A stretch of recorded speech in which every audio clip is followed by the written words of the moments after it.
reputation of some British tanks in the Second World War, especially in the period up to about 1942, was actually not very good. They suffered from reliability problems, they suffered from rather thin armour and poor guns.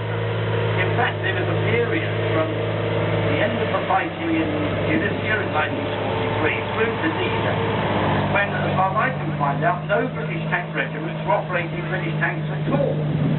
They were all using the Sherman because it was much more reliable and available in larger numbers.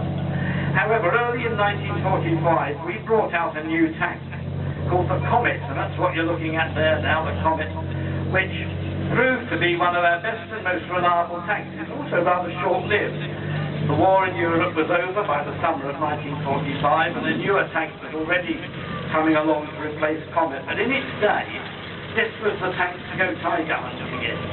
Got a 77mm high-velocity gun which could deal with a Tiger as long as you got it the first shot. Armour thickness was pretty well as good, but it was much more manoeuvrable than a fighter.